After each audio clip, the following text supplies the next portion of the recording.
Well, hi everyone. It is my absolute pleasure to introduce you to Maricel Rocha. She's going to be talking about personalizing menopause, genetics, metabolic health, and hormone support. And Maricel is a health extension specialist with a background in biochemistry and biotechnology. She works with professionals and midlife individuals to support the extension of health span through highly personalized, data informed health strategies.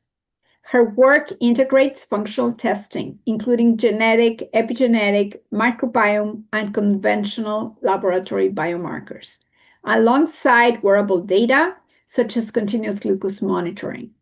This biological data is combined with mindset and mental fitness assessments to identify self sabotage patterns that interfere with consistency and outcomes. Maricel designs ultra personalized protocols based on each individual's bio-individuality, addressing metabolic health, stress physiology, recovery, and long term resilience. Whether online or offline, Maricel's mission is clear to help people feel younger, stronger, and more alive naturally. So, Maricel, we're all yours. I'm really looking forward to your talk. Thank you, Alicia. Thank you, everybody. I'm so happy to be presenting this today. And I feel so lucky that we met, Alicia, because we have so many things in common. So I will talk about a little bit of what you already talk to complement the lifestyle interventions that we can all do to improve our health span. What is health span? Is the time that we are still alive in optimal health. So that's my goal, to help people extend the health span so that eventually it matches your lifespan, right? Because the end of our life, we don't want to be in pain or depending on others. We want to be in optimal health all our life. So I will share a few slides. I'll go fast because I don't want to go into a lot of details. Can you confirm if you can all see my screen? Yeah. Yes, we can. Okay. All right. So my presentation today will be about how can we personalize menopause. Although it's a universal thing that happens to all women, how can we make this experience personal? And I'll go over genetics, metabolic health, and specifically what are the things that we can do to support this transition, or if you are already in menopause, how can you optimize your health in this situation? So, what is the myth? The myth is that menopause is a single, predictable biological thing that requires a standard prescription. The general, right? That advise that because you don't have hormones anymore, then we would just add them. Whatever you don't have anymore, we will just add them. However, that doesn't work. The reality is that menopause is a highly individual biological transition, and it's super different for each person. One woman could have hot flashes, another one could not. It affects sleeps for sure. It affects mood, cognition, fatigue and recovery, and of course, weight gain, because it impairs the metabolism. So I want to share here a little bit of what happened to my mom. I remember when it was her time. I remember my aunts. She came from a family of 10 kids. So you can imagine she had four older sisters, my aunts. And they were complaining about symptoms and like it was hell for them. The concept of bochorno, which in Spanish means too much heat, like hell. And I was super scared about that. But my mom, I remember saying, "Oh, I nothing happened to me. I mean, I didn't even realize that I went through it. It was unnoticed, effortless. Actually, she said it was a good thing because I didn't have to deal with my period anymore. So to me, it was a blessing. And she would work going to the farms. So for her, it was like a very convenient gift from her biology journey.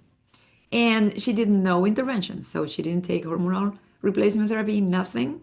And she's still very healthy physically.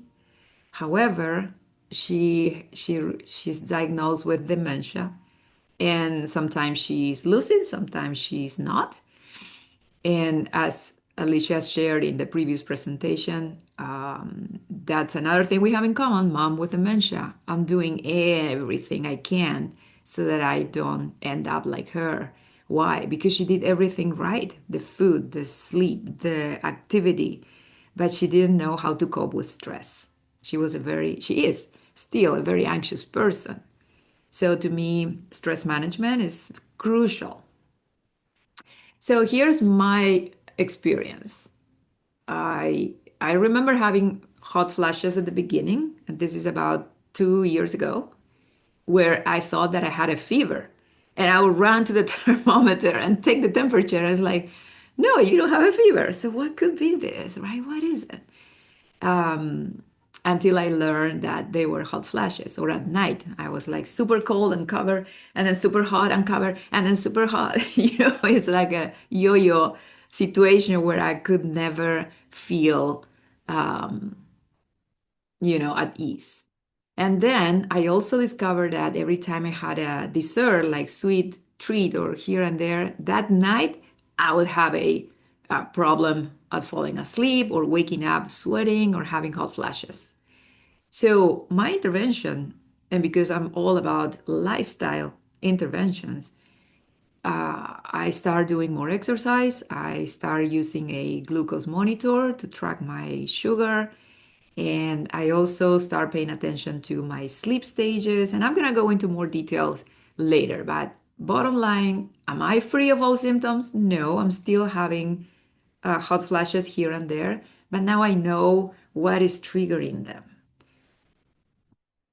So I want to share the concept of bioindividuality, which is basically how each person is different and unique. And that is what actually dictates or predicts the way you or each person will experience menopause. So what works for one generation, for my mom, or a friend, or someone you know, may not work for you. And that's why it's so crucial to actually understand what is your unique bioindividuality. So here is the chart that shows that before we get into perimenopause around 40, mid 40, then the two main hormones that play a role here are estrogen and progesterone. And they kind of predict every cycle, every month, behaving the same. But once we get in the perimenopause phase, and that transition could be very different for each person, then these hormones start acting a little crazy with peaks and highs and downs. And that's how we can basically diagnose when a woman is in perimenopause, right? We can detect those fluctuations in these hormones. And then at the end of perimenopause, like reaching your 50s, early 50s, you have the roller coaster, like hormones fluctuating unpredictably and then driving this acute symptom severity. And then at the end, like once you're done and done, declaring menopause is 1 year after your last period. That's when you are in menopause. And that situation alters mainly the brain energy metabolism. And that's why it's so important to support our brain health during that time. It also impairs insulin sensitivity, the way we cope with glucose spikes, and the nervous system that is directly impacted by the way you sleep and the way you control your stress. So what's inside? Hormones do not operate in a vacuum. The decline creates a stress test for your metabolic and neurological system. So let's focus on four main components here, and each one of them is different for each person. Hormones, it's a whole different profile for each woman. The genetic that Alicia shared with us is very different for each person.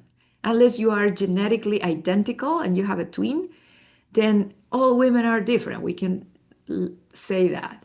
The metabolism, the way you burn your fat, the way you metabolize carbs, the way you deal with hormonal stress affecting your metabolism. All of that is unique. And as I said, stress is also very unique.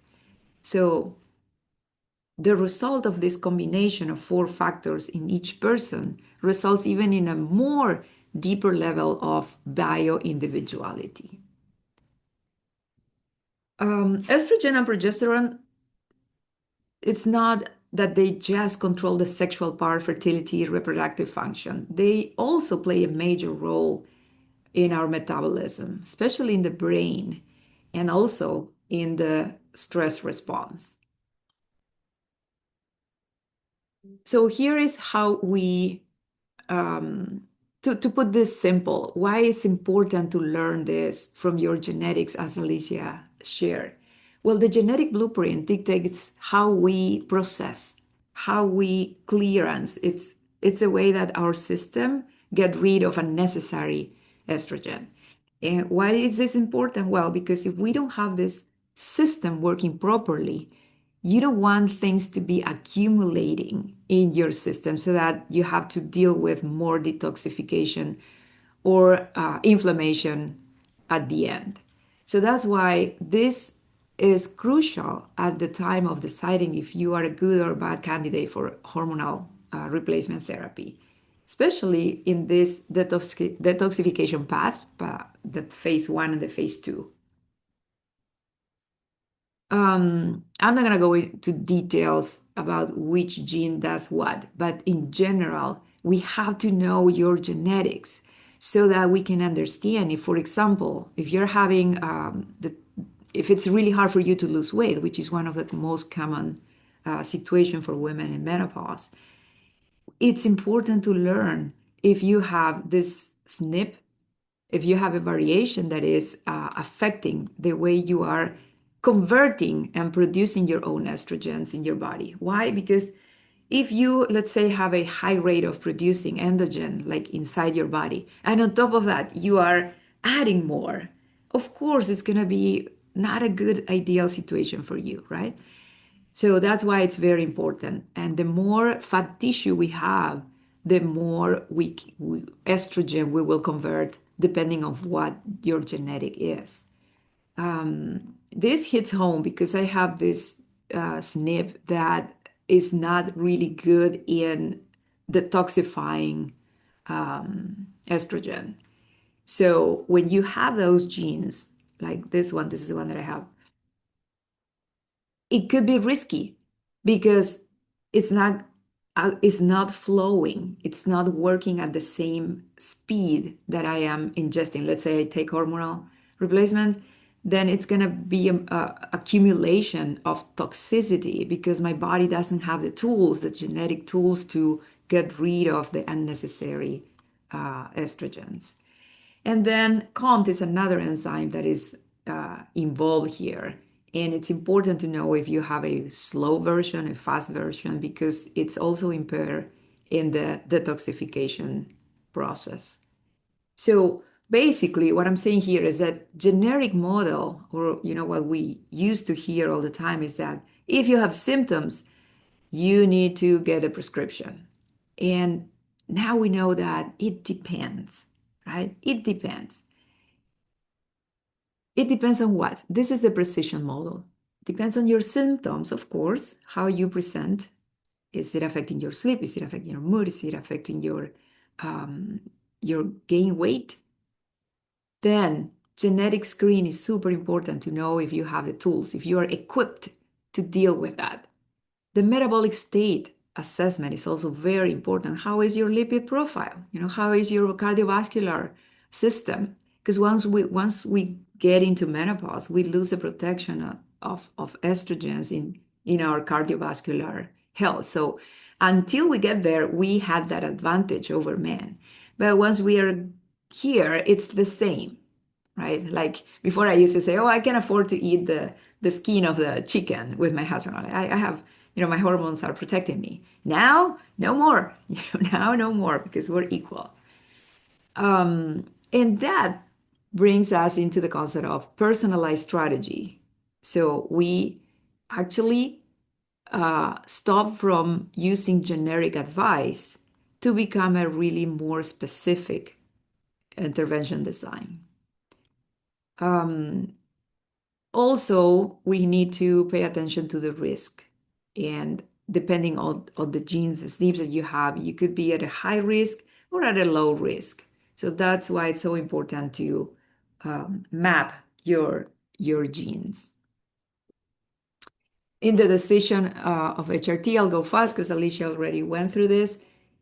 The genetic clearance capacity, if you have good genes for detoxing, how bad are your symptoms, your baseline metabolic health. You need to have lab work to basically establish your baseline.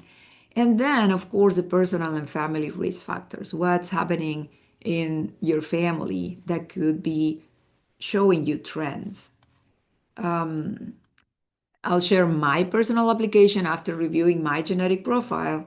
I decided not to do it because I do not detox very well um, hormones and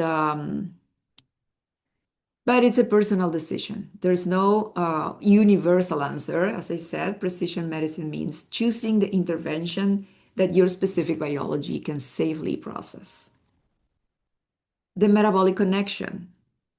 So menopause drastically alters carbohydrate metabolism. In other words, when you are in menopause, you are not managing your sugar as efficiently as it was before. So if you will have a donut when you were in your 20s or 30s, that would be like a drop of, of water in the ocean. Your metabolism will deal, manage, and it's not going to be a big deal. But now it's going to be a really big deal because you are imposing a load in your metabolism that is really hard to deal with. So unstable glucose is very, very important during menopause and after, triggering vasomotor symptoms like hot flashes. That also affects the way you sleep because if you have a hot flash in the middle of the night, night sweats, of course you're going to wake up and that totally impairs your sleep. That also elevates the next day cortisol fatigue and it makes your baseline insulin resistant worse. So it's a cycle. That's why it's called vicious cycle because it starts here with the way you eat and the way your body's responding to carbs, but then it becomes a vicious cycle. So what's a BMI and hormone interaction?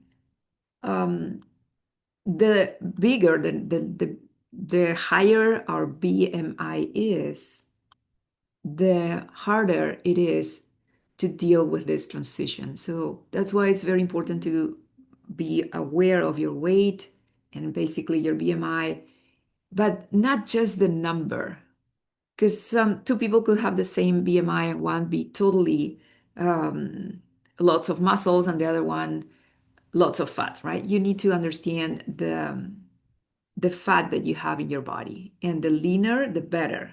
Because one of the other things that comes with menopause is sarcopenia, which is when we lose our muscles. So it's very important to keep our muscles alive. And the way we do that is by kneading them. And how can we knead our muscles? By using them. So exercise, resistance training, all of that is very welcome. This is a graph where I show how a glucose spike after having a carby meal can generate and prone you to have a hot flash. Because when you have the high, when your body is receiving the glucose after a carby meal, then immediately after that, you're gonna have a crash, like a hypoglycemic, low glucose in your blood, because insulin was released, and in a healthy metabolism, it will be all the glucose around will be absorbed, and then you will have a crash. And you may feel dizzy, what we sometimes call the food coma, and that triggers a hot flash. So pay attention next time you have one and go backwards a couple of hours and find out what caused that hot flash. Maybe it was a carby meal, maybe it was cortisol, maybe you got stressed. And that takes us to chronic cortisol demand. Chronic means all day, every day, forever. If we don't know how to manage our stress, then cortisol, which is a stress hormone, will stay there chronically, altering, impacting inflammation, metabolic instability, our sleep. And of course, we don't have time to produce hormones because if we are under stress, under a fight or flight situation, our system is not prioritizing fertility or hormonal sex hormones production, right? We're just getting ready to run. And when that stress is mental, it's even worse because we are not actively getting rid of the cortisol. So it stays longer and it creates more devastating situations in our body. So what do we do? So until now, everything's bad, everything's bad. So what do we do? What can we do? HRT or no HRT? That's a personal decision, and I'm not pro or against. My answer is, as usual, it depends. Now, what can we do to cope with this transition? Well, technology is making these tools available to any person.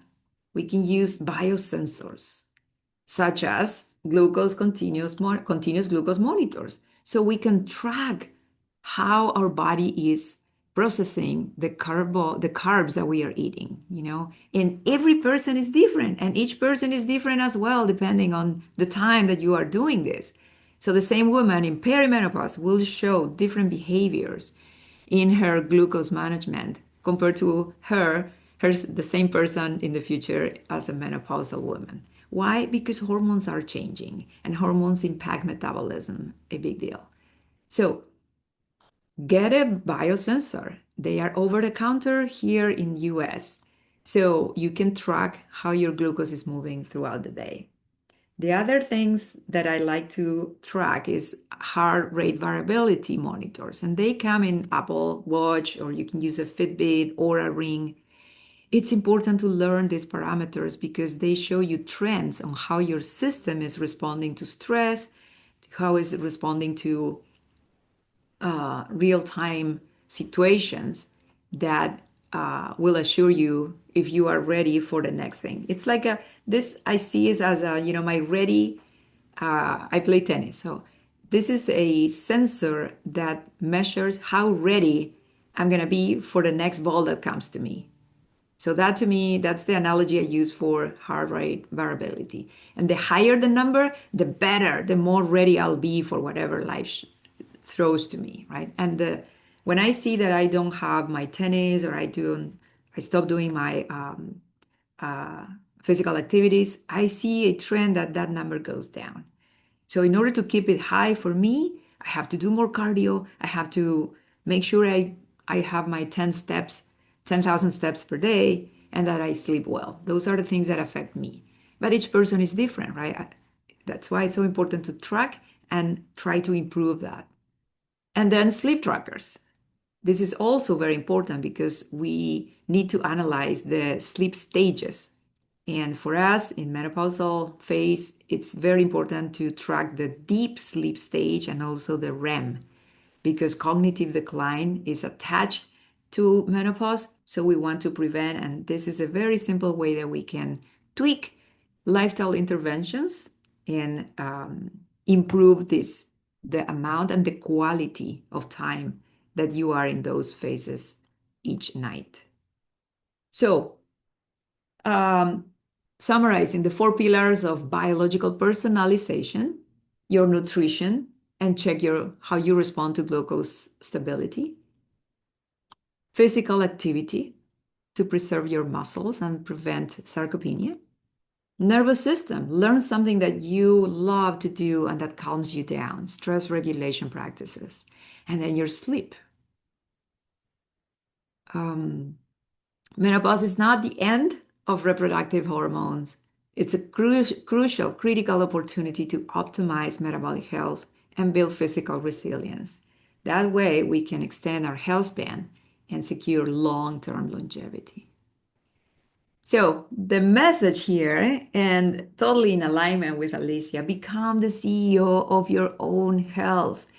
No one in the world will be more interested than you to stay healthy and extend your health span as much as possible. Acknowledge and map your unique bioindividuality. Understand your genetic clearance and metabolic baseline.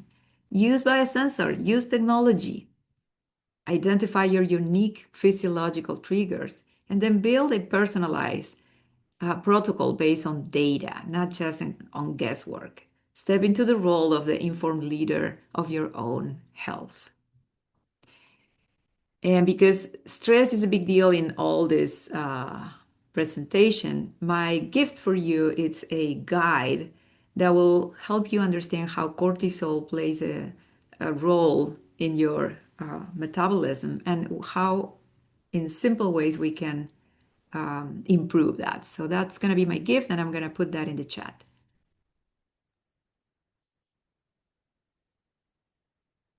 Okay. And there's one more question for you.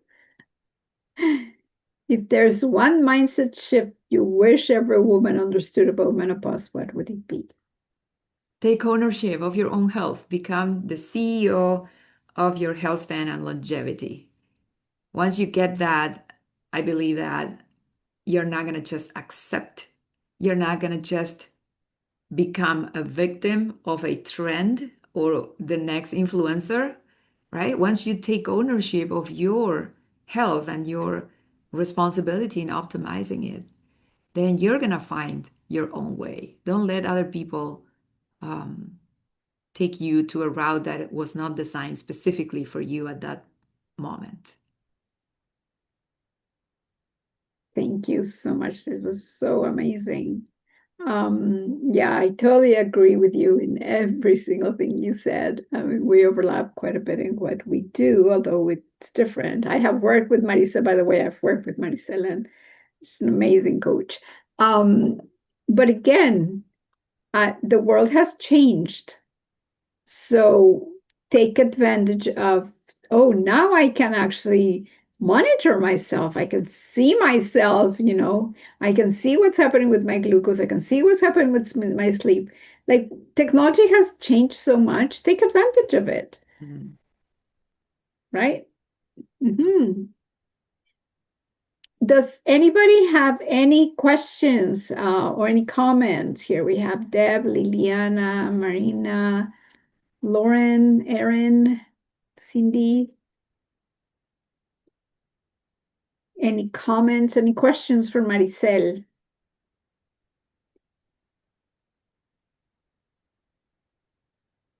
I couldn't see your gift Oh, yeah, I'm going to just place on the everyone's chat. chat.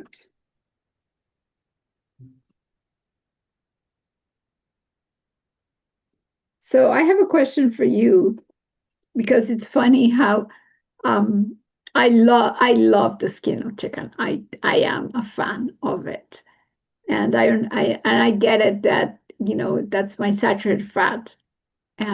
We're so afraid of saturated fat. I'm actually, if you eat saturated fat but the right amount, it's much better. So, do you miss it? Miss what? Can you The repeat? the skin of like chicken skin. Do Oh, you miss yes, I it? miss it. Yes. It's so tasty, isn't it? And this is something that I think the food industry has changed. They said, oh, fats are the problem, and they removed fats, but fats are not the problem. Actually, yeah. So anyway, just wondering. Yeah, I'm turning more into a plant-based diet because the last time I had my lipid profile, my LDL is a little higher than I want. So so I'm going to try that diet intervention. But of course, as you said, it's a combination. It's not just diet, it's stress management, exercise is a big deal, detoxification, like I'm taking sulforaphane and I try to eat cruciferous veggies every single day, from arugula, kale, cauliflower, broccoli, because they help with detoxification. And that's a very, when you choose to do natural interventions, there's no bad side effect. So it's safe. So that's why my first approach is whole foods. Just try to get it from food. And then if that's not enough, then consider supplementation. Yeah. And Lauren says, I appreciate these details because there are many factors to include injury or earlier chronic health that add into these measurements. Absolutely. Yeah. Oh, yeah. And definitely working with prevention at this point in our lives, I think it's actually essential. It's not a choice. It is something we can do now. Let's do it. Yeah, and if technology is showing that, it's giving you access to this data, then the more data you have, the more personalized and the smarter the way would be for you to create more health in your life, right? To rejuvenate. I call it rejuvenation because at the end of the day, the more we rejuvenate, the longer our health span will be. So it's totally aligned to longevity and enjoy, like those centenarians who live in the blue zones. They're not doing hormonal replacement therapy, right? They're like 110, they're 102 or whatever. And they're still It's working and they're still crazy. enjoying life. Yeah, I know. Yeah. I know. I Yeah. know. So Let's get to that age that they're healthy. Yeah. exactly, it is possible. So yeah, it is possible. We have evidence. And then if I can go back to you, Alicia, let me just say that I've been working with people and their longevity for about 5 years now.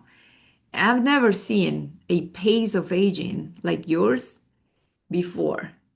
And it's incredible. It's incredible. So I would say, it is worth it. We have an evidence here, alive. Our Alicia here, she is a testimony of how can you reverse your aging, your biological age, and delay the process of aging. Because she's only aging it's about 6 to 7 months per year that she's aging. The rest of the year is for free. And she's the number two woman in the world with a pace of aging of zero point 0.6. So just to compare, if it's one, that means 12 months per year.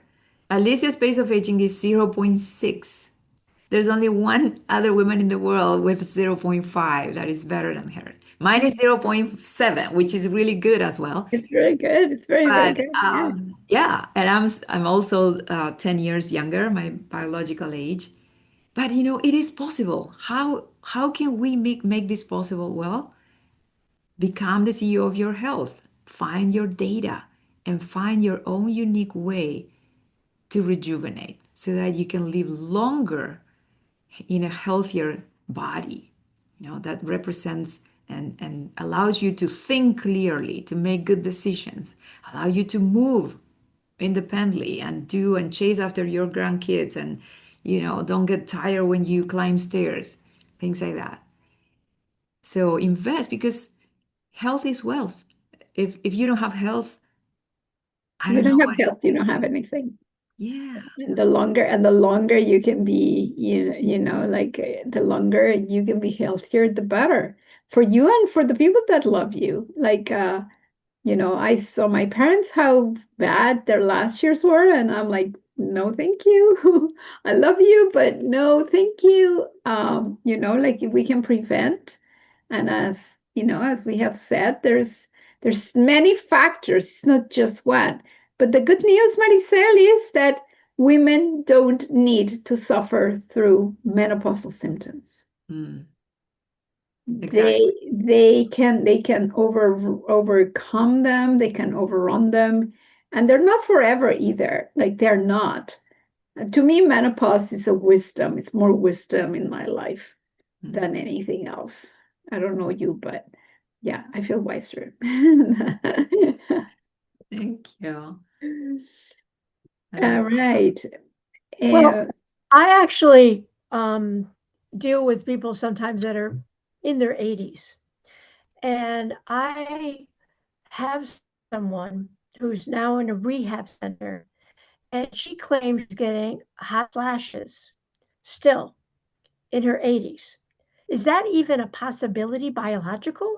Because I'm thinking maybe it really is something that her body has been so used to, she doesn't know how to um, experience life without it. Actually, it's possible, and I'll put my perspective on this for a minute, okay? You know, when men go to the gym, they sweat a lot. They have to get rid of all their toxins. They sweat more than women.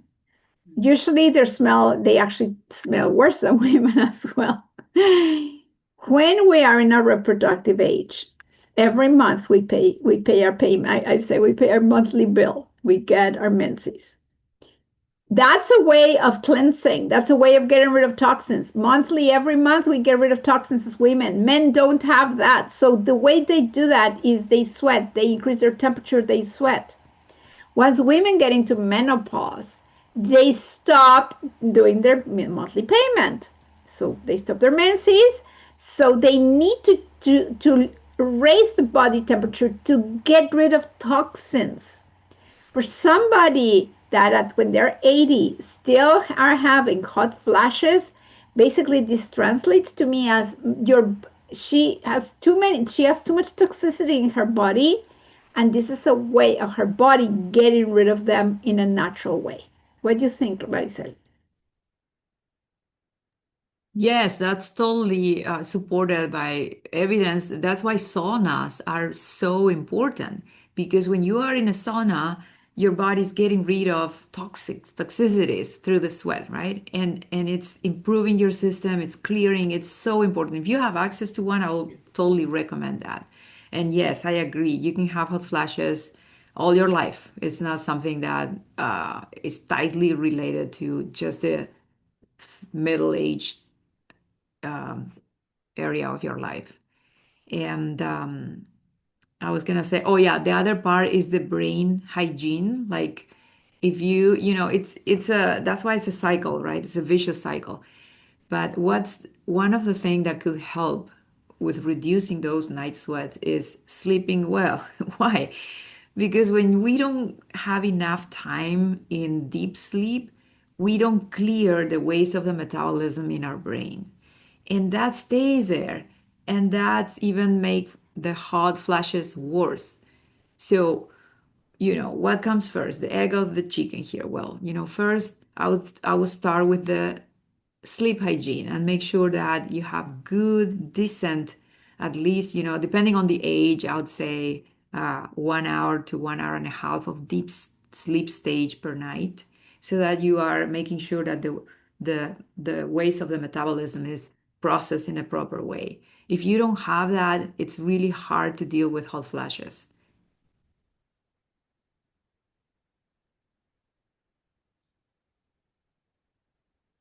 So, what are some things if you were just going to deal with this on an emotional basis, right? Because a lot of times, someone even said earlier on, they have rage and that sort of thing. So, does any kind of nutrition or any, how should I put it? Because we're the Natural Health Collaborative, we want to talk about natural means. Do you have any suggestions about how to deal with the emotional part of it? Yes, the nutrition is very important because you have to consider that you're getting food for your body, but you're also giving food to your little creatures that are in your microbiome. And they are fundamental components in your stress management because they also produce neurotransmitters that affect your mood. So if you have a carby life, like like you have a very lots of carbs from the beginning of the day, and your diet is full of ultra processed food, well, guess what? Your microbiome will be starving because they won't have the fiber, they won't have the food to grow. And the type of microbiome, the type of bacteria that you will create in your gut system will not support your brain biology. So to keep this simple is why food is important to me to regulate your mood, because you need to think about your microbiome. And that's why adding fiber feeds the specific bacteria that create the short fatty acid compounds that actually reduce inflammation, makes you create better neurotransmitters, and allow you to manage your stress properly. So next time you eat, think for two, for you, for yourself, and also for your microbiome. I agree. And another one is sleep. I don't know you, but when something happens in my life and I don't have a good night's sleep, I don't even want to be with myself in the morning. Like I cannot even imagine being with anybody else because I get cranky, and you don't want to see me cranky, you know. When I had teenagers, yeah, sure enough, like there were nights that I did not have a good night's sleep either because I was waiting for them or I had to pick them up late or whatever, right? Something Maricel is going through right now. I don't have to go through that anymore. I have an empty nest. However, having a really good sleep, like a healthy sleep, like Maricel mentioned, going through your REM and that part of the night where you can actually rest will change your life. You will be a lot healthier and a lot happier if you have a better sleep. And again, every single thing in the lifestyle thing that we both mentioned, if you don't move in during the day, guess what? You're not going to sleep well, and guess what? You're not going to digest well, and guess what? Like lifestyle, like what we mean by lifestyle is the many factors of lifestyle that help each other. They're not separate from each other. They help each other. Yeah, and each thing is very unique for people. Like I could say, okay, let's think about the three things that impact the quality of your sleep. Specifically, the deep sleep, the one that restores and rejuvenates your brain. Alcohol. Some people are like, oh, it's come from work or they want to relax and they get a glass of wine at night. Big mistake, because yes, you will get relaxed and you'll feel in a better mood, whatever. But you're paying the price of not attaining good quality of your deep sleep that night. So was it worth it? I don't think so. So alcohol, number one. Caffeine, number two. In general, if you have caffeine in the afternoon, it's it takes a long time to your body to get rid of it. And on top of that, if you have the genetic that plays you against it and slow detoxify enzyme, then even worse. I'm lucky. I have a good system that helped me detoxify caffeine, so I can afford to have. But by choice, I only have caffeine in the morning, and that's it. I don't need it later to stay active or energized. Why? Because I learned that glucose spikes affect my energy. So I don't have glucose spikes anymore, so that my energy remain constant until it's time to go to bed.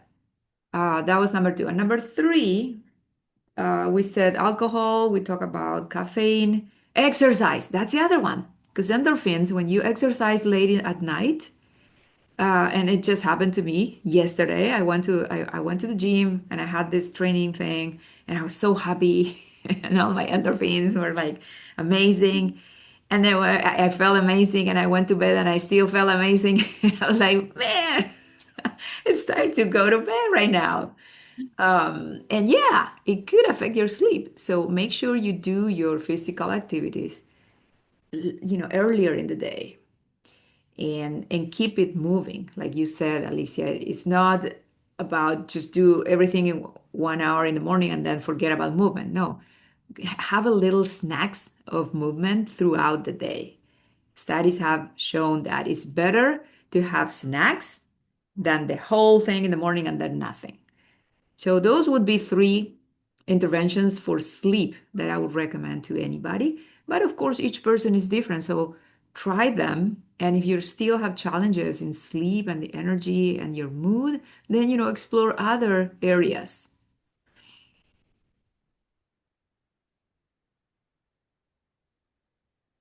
I found it interesting that neither of you brought up water or Oh yeah, hydration. I was And almost But we're ready to both stop drinking you. water as we talk. I'm running out. Hydration, extremely important. Water, I mean, most of our body is made out of water, but the only way of getting rid of toxins is Yeah. through water. We sweat, we breathe, we're getting rid of water. We move, we sweat, we're getting rid of water. We sleep, we're getting rid of water. Like, have you noticed how in the morning you are more thirsty because you did not drink through the night? Mm. So staying hydrated it's a must. And we mean by hydration, we mean clean water, not just pop or juice or anything like that. Nothing with sugar. We don't want sugar spikes.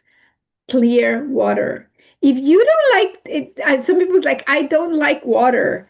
I'm like, well, maybe an herbal tea might do. And sometimes, people infuse their water with like cucumber or mint Mm. or berries or something like that. That's fine. But hydration is key. Yeah, that's definitely one of our core steps. In our books, we always mention hydration. It's Mm. a must. Yeah. so I'm actually a firm believer in eating widely, and that includes edible flowers, seaweed, so things from the land and the sea.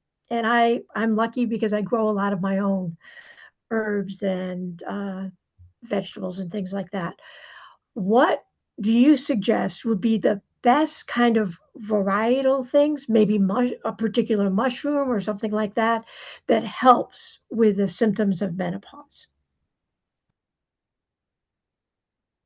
Well, there's several mushrooms out there that are becoming more common, or mushrooms are now a buzz as well because they do have a lot of protein as well.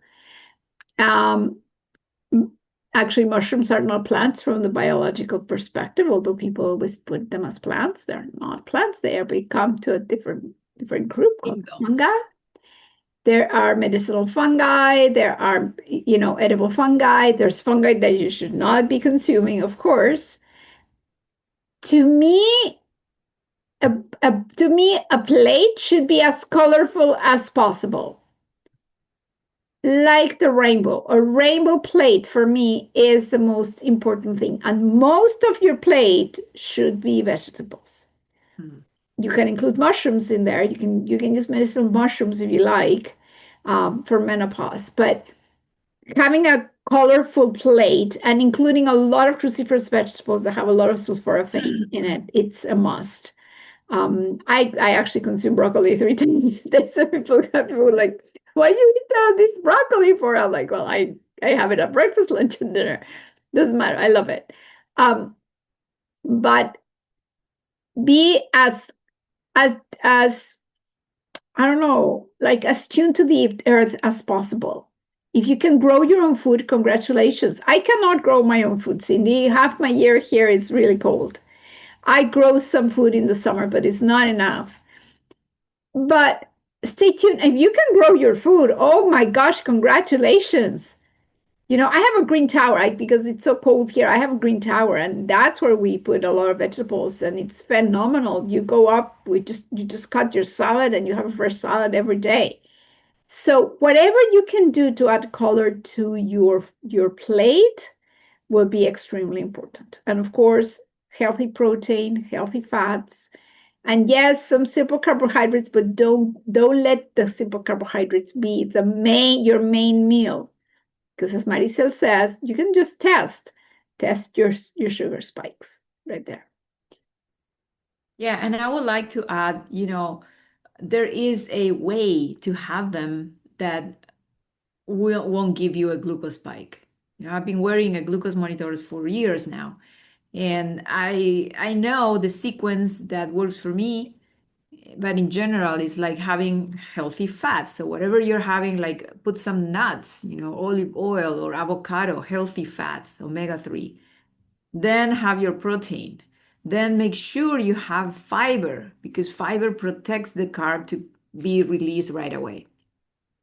So If you can combine those things and then you have your carb as dessert, then I promise you won't have a glucose spike. But if you only have the carb naked, like without any other food, of course you will have a spike. So it's not the food that gives a spike, it's the, again, environment, right? It's how you get it, how is the timing of your food. Like if you go to a restaurant and they serve you bread, don't start with bread because you're going to have a glucose spike right away.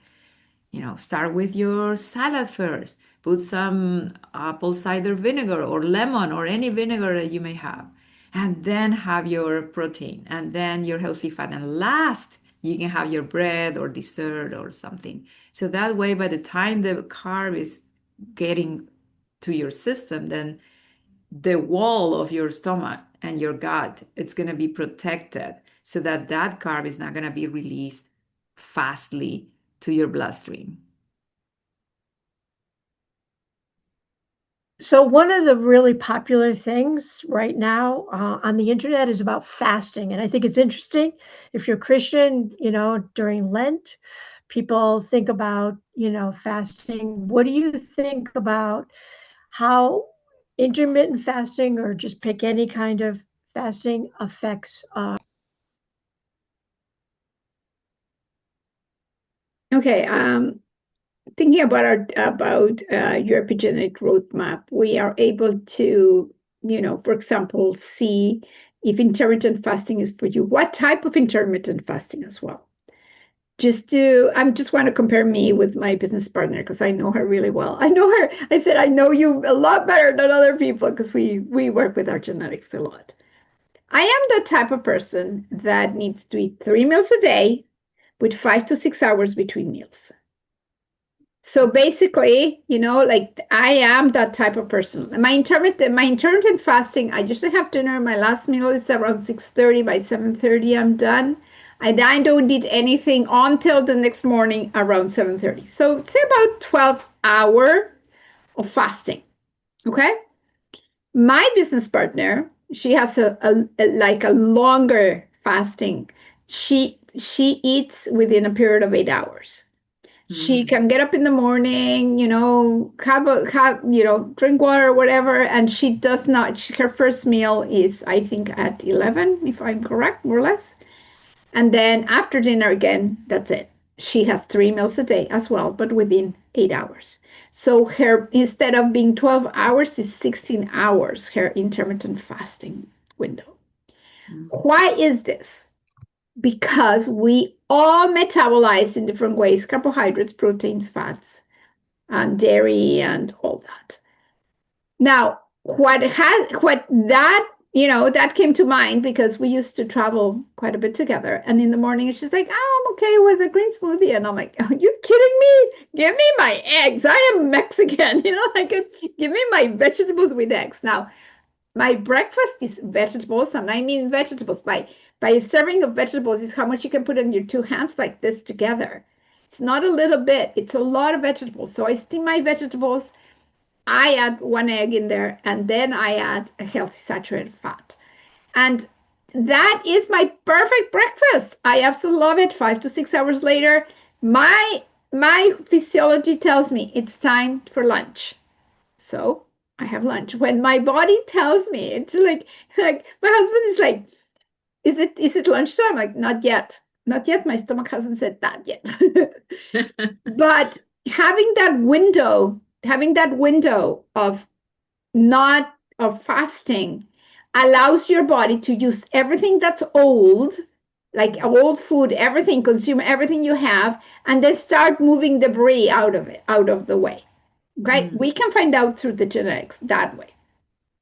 For some people, like a family I just started working with, their problem is they snack day and night. They snack all the time. And I'm like, well, number one, you need more protein. You need to give protein to your daughter who has ADHD before she goes to school. And what does she have for lunch? Oh, well, no, she brings some snacks and then maybe a salad and stuff like that. I'm like, where's the protein? Where's the fat? You'll be hungry if you don't have protein and fat for sure until the next meal. So I'm talking about Lent. like right now we are in Lent. I'm Catholic, so I know how this. Oh, Maricel is too. So anyway, we know how Lent works. Like on Fridays, we don't have red meat, that type of thing. Some days you fast. Fasting is a way of cleaning your body. It's a natural way. It has existed in humanity for millions of years, truly for thousands of years. People naturally have done fasting, and fasting is actually really good for you. So think about fasting. I highly encourage you to find what is the best window of feeding for you. But if you know it based on your genetics, it makes more sense. Yeah. To me, it does. Maricel, what do you think? Oh, totally, totally true. Um, and I work all the time with clients. They don't know their genetics. So we just have to observe how their body reacts and watch how they fluctuate um, their sugar or the stress level. But if you can find out your genetic profile, that would be super easy for you to create and design, sort of how to be an architect of your own nutrition in terms of the quality of food that you need, the timing, the frequency, the type of intermittent fasting, if you want to do that. It's super important and it's really more efficient if you know your genes. If you don't your genes, it could be risky because fasting is not for everybody, right? It could be I would say, work with a professional. If you don't know your genetic, you could be doing more harm by doing fasting, or not doing it. Maybe you're, like you said, snacking constantly, and although it's a very bad habit, some people can afford because they have good genes that support that, right? But some people are not designed to do that.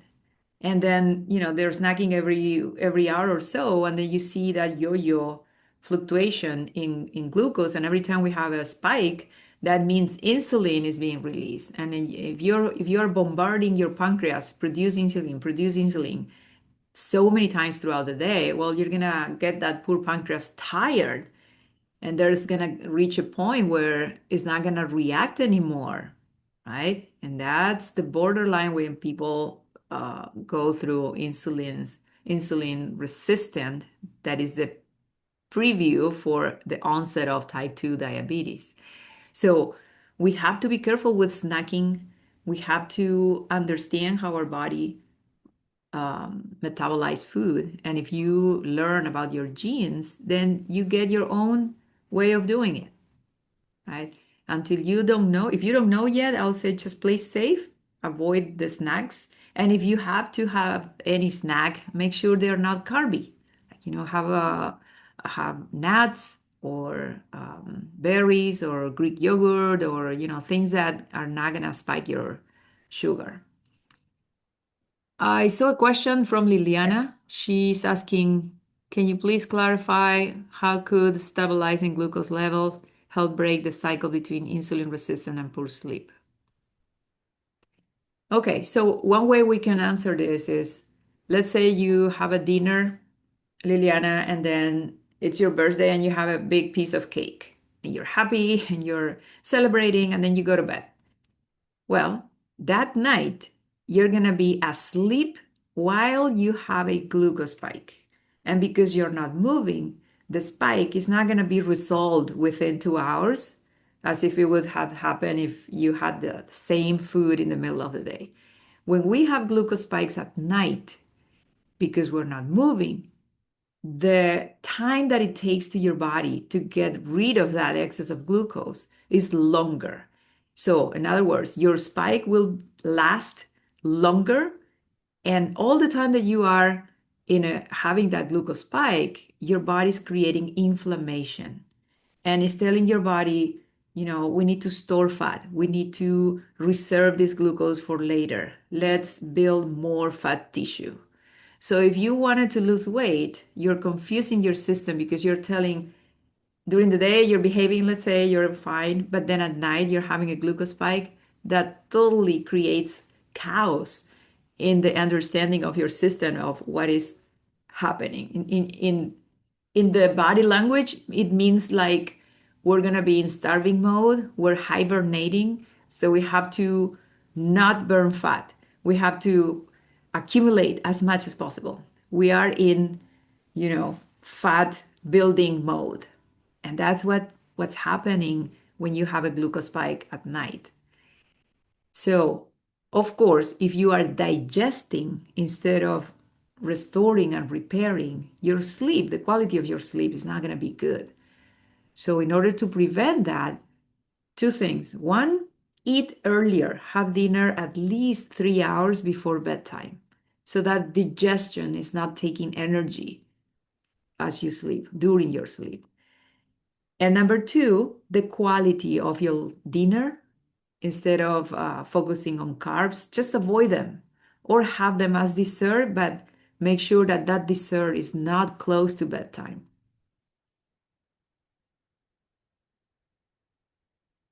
I hope I answered your question. Liliana, if you want, you can just open your mic. Yeah, thank you so much. Yeah, that helps a lot. And I take enzymes too, because it helps with to accelerate the digestion and walks at night.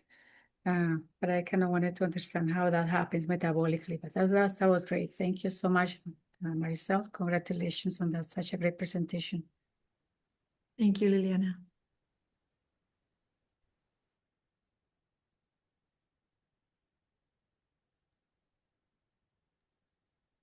Well, I want to thank you both for, all this incredibly important information. And I know that there's probably lots and lots of other people that have questions. But what I would say is we're going to get this information out and people will be able to watch the replay, hopefully later today. And then we will continue our discussion tomorrow and on Saturday. So we're going to have a lot of different looks at the same situation. But what I want to say is I am excited that we could get started on a scientific basis because things have changed. We don't just have to guess anymore. We can monitor ourselves. We can understand our genetics and the interactions. So, I think that in this age of AI, we're even getting more scientific data than we ever have. And it's really quite interesting, all the breakthroughs that I believe we're going to be having in the next few years. So we're going to keep on top of it, even though we talk about natural health and say that we should eat whole foods and make it pretty, right?